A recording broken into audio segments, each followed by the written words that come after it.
Google, Bing, DuckDuckGo. They're all search engines you have heard or worked with that has all of your favorite and weird sites. But do you know how they work? Or you only care about some, specific sites? No? You're not? Well, good for you, cause I don't neither. And that's why we are going to learn how search engines operate. But you know what you should do before that? That's right, cutie pie. Like the video and subscribe, you pretty person.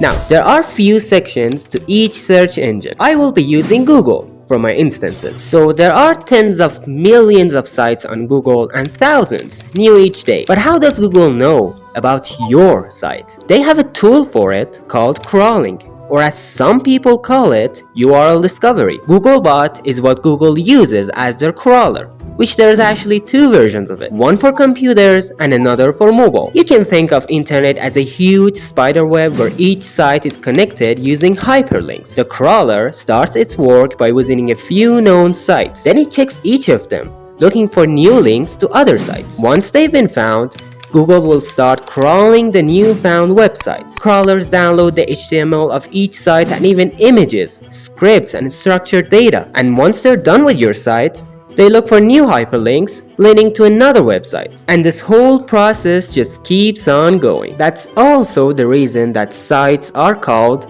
web sites too. But what if you don't want your site to be crawled? Or at least a part of it? First of all, why the hell even would you want that? The second, there's a robot.txt file which you can include in your website, telling the crawler not to crawl your page or a specific part of it. Now, once Google knows your website exists, it begins its second phase called indexing. Now, Google knows your site, but it also has to know what's on it. Information like titles and headings, keywords and phrases, and your metadata. Modern search engines, however, use AI/NLP. Like Google's BERT, to not just extract words, but to understand meanings too. Once the information is processed, your page gets added to a massive, expensive index database. You can think of it as a huge library containing every information about every site that exists. For instance, based on an examination, Google maintains a web index of 400 billion documents. Let that sink in. Here's a bonus point for you cuties out there. There are few types of indexing, which helps for a much better and efficient searching result. First is inverted indexing. Instead of mapping words to documents, it maps documents to words. Well, let's make it simple. When you're searching on Google for a problem, you don't search the URL of a website. You search words to find that website. Instead of saying, for example, youtube.com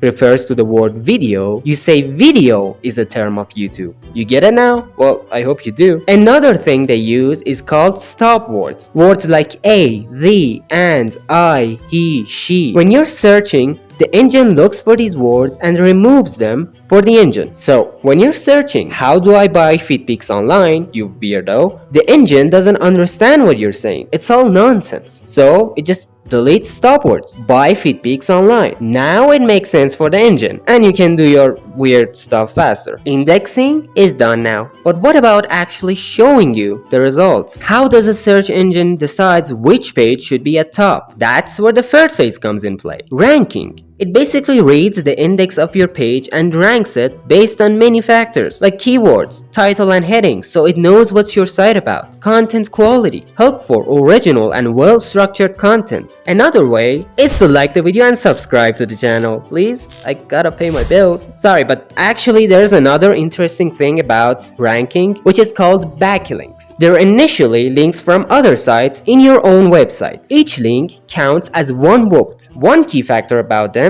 is quality over quantity, which means a link from a well-known site like Wikipedia, for example, gives you more vote than 10 random blogs no one reads. But you might be asking, doesn't people abuse it? What do you think? It's internet, smart pants. Of course they do. One way they do it is with link farms, which is just like this. Hey, I have this website. You put my link in your website and I'll do yours and mine, which led to many nonsense and unrelated search results. So, Google stopped it, of course. You can put links in your website, but you can't abuse them anymore. And voila, that's how search engines work. Now that you know how they work, you should try making your own. Trust me, it's easy, I promise. Really. And that's about it all. You now know what the site you're visiting has been through just to be seen. I hope you got something out of this video. Don't forget to bless us with your pretty fingers. And until next one, stay safe, stay hydrated, and bye bye. But seriously, how many links do you think that corn site has? Who knows?